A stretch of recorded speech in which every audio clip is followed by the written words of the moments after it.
Odaa fi hadir gartee hedduun galatoonfadha. Akkasii qabaatan acha mana nagalchanii na biraa kutanii alhamdulillahi rabbil alamin daawwattoota keenya. Assalaamu alaikum warahmatullahi wabarakatuh. Daawwattootaa fi jaalatamtoota keenya egaa asumaanuu jaalaltii teenyatoonni irraa kan kaate qilleensa irraan isin bira haa geessuun isin hin jaa. Alhamdulillahi rabbil alamin. Onnoo gaa as geenyee jira akkuma gartee eegatanitti rabbiif galanni haa ga'u. Galanni rabbii gartee والله وتكلم الحمد لله رب العالمين نمني خيني قرتي خدو تك قلتو ما المانا رمو وان قرتي نبرا دابتني هدو تكاني سنقلتو فداو هدو تك والله نما خيسا لانو نمني خون نما خيسا رافتا هقو قرتي ديمي هدو تك قرتي قلني خيسان والله نبرا بدو أمو خديري في عمكوي خديري في عمكوي هدو تك هاقلتو ماني ilma namaa kana keessa warra biyya tanaa ne gartan akka namni gartee nama keessa bahee deemu gartee akka nama keessa hin jiraanne jechuun hangam takkaan gartee dhaadichaa ture ammoo gaawaa isaan taate rabbii Allah waalam rabbii beeka akkas na godhuu saniif anamma nama keessa hin jiraatin taa'uu amma qoyin faan na qabanii hedduu takka tafirditti isin geessinee naan jaanii hedduu takka du'aallee na godhee akkasitti du'aa sanii mana isaa na geessee jechuudha mana isaa na galchee. Akkasitti ilaa gartee mana na fide jechuun mana isaa na geessee mana isaatti eeguu gartee akkasitti na galchu achitti eeguu du'aan godhee naguun ifin beeku jechuudha. Eeguun akkasitti bayyanadhee eessa maaltu as na fide eeguun juun hin beekan. Allaanuu waan kana akkas na godhee ammallee gaa waan san nama sansiif himnaa naan jennaan gaa manni himuun taatu naan jaaniitiin gaa akkamti akkas na godhanii nama sadiitu keessaa. Wanta ta'e naan jeetiin nama sadeen kan itti naa himtu malee maqaa akkasitti natti himne abalu jeetii beekaan bira naa kute malee namatti himuun gartee dhoorkaadhaa jeetiin waan kana guu gartee bu'aa nama keessaa baasan namatti himuun dhoorkaadhaa jechuudha. Kanaaf akkasitti natti himuu dideen waan san hoguu saniif gaa akkamitti ani nama asumaan jira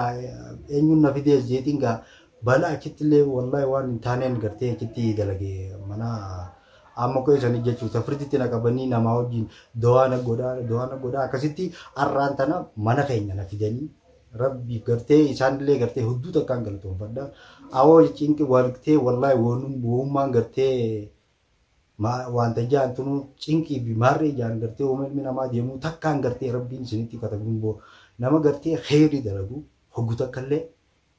rabbiin gartee hamturra isaan dhaabu khayrii malee rabbiin gartee khayrii malee. Hamturra isaan hin dhaabin akkasitti as na fidanii obboleettiin xiyyaasa isaan jala ilaanuu rakkachuu jirti isaanii fi nama meeqa hunda bira dheedee akkana hiyyoon kun biyyaa bahee jira anamma isa akkaan gartee duraan hogguun laalu ifraafaa biraan jira jeetiin hedduu takka hogguun gartee waan san keessa seenee waan san hogguun gartee jaan kasan keessa yeroo. Ak sheekumaan na dura mul'ata dhugaa jirtu isinima sheekumaa fi musalmaan jaartii sheekaa isumaan na dura mul'ata sheeka kana ajjeesaadha sheeka kana ajjeefnu malee hayi sheeka kana maal ajjeeftanii ana kunnoo viidiyoo ilaanuu wagguu akkasitti maran hanqaanan akkasitti deemu ana wallahi hedduu takka hin qabdu alhamdulillah wallahi hedduu takka yaa rabbi galanni keete wallahi irraas boruus gaa namni gartee rabbi wajjin deemu waa takka gartee alhamdulillah waan takka hanqan takka herrakatu ana ba khalas waan tan barbaadiyeetiin be bilaaliin barbaadiyeetiin gaabe bilaal oguuniin barbaadaa jee be achumatti bilaal barbaadu boo malee akkanti deebuwan hin beena kun nama maama ko ittiin farqe malee oguun bilaal barbaade be waan kanaan naqabee naqabanii khalas achi booda bikasanii jira musulmaan maafi akkan gartee mana sheekh milkii Akkam mana sheekh milkii jirutiin hay sheekh milkii eessa ajjeesaadhaa kana bara guun laalu viidiyoo duraa san gartanii jirtan ajjeesaadhaa jeetiin gaa sheekh milkii kana musulmaan tan akkuma gartee namni ajjeesuu deemutti hay maaluma yaa rabbiin akkanatti musulmaan yoo tuutan jeetiin bara akkanatti gartee ana abba kana wajjin akkasii gollolaa nama gartee mujirmootuma gartee duraan wajjin akkasitti wal gartee gumeeq. Sheekha faafuudhe madura warra akkas godhe isaanumaan na duraa mul'ata isaanumaa wajjin miintuu itanii sheekmili musulmaan hintuu itanii jeetiin akkasitti isaanuma kanaan na duraa mul'ata isaan faadhaa wajjin akkana wal qabna akkasitti alhamdulillah irraa tan mana fidanii gartee qabaadhaa jiru hedduu takka mana keenya dhufeetiin akkasitti Amakoowidhaa fi Khadiir hedduu galatoomanii as na fidaniiti akkasitti abooti qoostaa naan jaanii khalas mana geessaa jeeri hedduu takka galatoomanii yaa rabbi wallahi galanii alhamdulillah daawwattoota keenya hedduu takka galatoomaa isinillee hedduu takka galatoomaadha hedduu as na fidaniin akkasitti hafuurallee alhamdulillah akkasitti na baafachiisanii na biraa kutanii hedduu asii gakuutan qaba ajaa'ibaa jira jetana keessa laanoo qabu matanaa wayin quba qaba sila fuudhanii cina darbanii nama silatu antite eenyutu laalaa miti ay ana bara seene eessa jirta jaanii hubuna katti lallaalu bikaan jiru fimbe ko age isaan na bayyana kisaniin ay bo Amakawisi ay bo Khadiir sinna fidemo eenyu jeeni akkasitti eegan bayyana debuudaan isaanu akkasitti isaan too beere malee qaami kaasna fide kun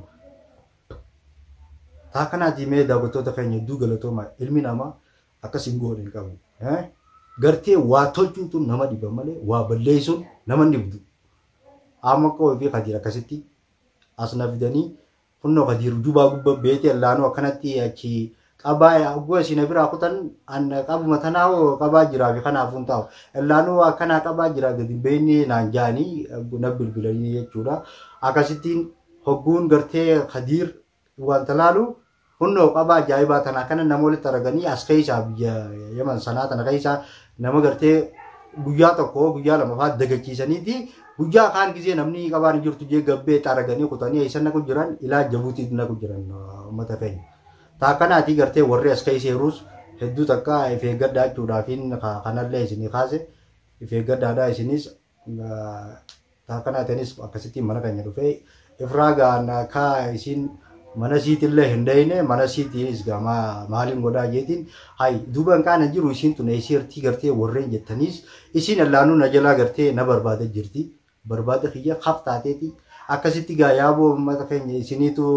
dhiiraatee Amakoo fi Khadiiritti eeguu mana isaanii dhayitu akkasitti achiin na qabanii mana isaanii allaanuu karaa mana isaaniitiin deemu jira karaa gartee mana Amakoo fi karaa Khadiir faa toorosan faanaa deemu achiin na qabanii jechuudha achitti guna qabanii mana isaanii na geessan isaanis gartee galata guddaan biraa qabu wallahi akkana na qabuudhaamu namni meelaal kaa ilmi namaa akkanatti haasdummaa inni adula egaa daawwattoota keenya hanqaanan allaanuu annama keessa raabjeetiin taa'u jira musulmaanii fi sheekha jeesa musulmaan hanqaan isii hin tuqinaayyu isinis allaanuu rakkoo keessa jirti haa awwaan kana na fiddee waraqaa amma dura hoggulama faada na fidan waraqaa sana naan khalaas tiu laalee maalii jeetiin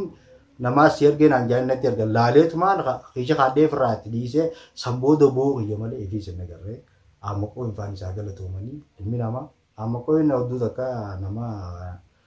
gartee rabbi jecha dhaabbatu rabbi jecha namni dhaabbatu hogguu takka abadan ni milkaa'u malee gartee waan tan ta'u haruma gartee nagiyaa deema sharrii fi jinnii fi marreen jaantun isaan gartee hin qunnamtu namni karaa rabbii deemu an waraqaa sangaa akkas na goote waan godhanii waa waraqaa san keessa kaadhee akkasitti deeme hoggummaan gartee gaara isaan qabanii mana Amakoo ittiin ifan arginu guyyaa meeqa guutuu baay'ee takkaa barra daawwattoota kan baay'ee takka laanuu asuma keessa jiraaf hin kunnoomne ilaala alhamdulillah rabbi galata gartee isinillee wallahi hedduu takka galatoomaadha warreen gartee bira dhaabbadhaa achaa jirtan akkasittiin bee arraan tana mana keenya jira rabbiif galata alhamdulillah rabbil alamin ya rabbi alhamdulillah rabbil alamin ya rabbi ya Allah ya rabbi galanni keeti gartee ya rabbi galanni keeti egar takkallee gartee teetii malee amriin abadan waa ta'uun ilmi namaa hin danda'u kanaafuu inshallah daawwattoota keenya hedduu takka galatoomaadha isinin galatoomfadha wallahi hedduu takkaan isin galatoomfadha Amakoodhaa fi Khadiir gartee hedduun galatoomfadha akkasii qabaatan acha mana nagalchanii na biraa kutanii alhamdulillah rabbil alamin daawwattoota keenya galatoomaadha taakanaati inshallah boleetiiti biraas gartee niin dhaqaa isin achumatti na quba qabdi hanqaan gartee quba hin qabne doollee achitti fiddee wajjin deemti jaanii kanaafuu du'aa tanallee isiidhaatu naa fidee akkana godhii firra kaayee naan jaanii beeka kanaafuu inshallah rabbiin haa tolchu hanga viidiyoo biraatiin walitti deemutti inshallah nagaan turaadha assalaamu alaikum warahmatullahi wabarakatuh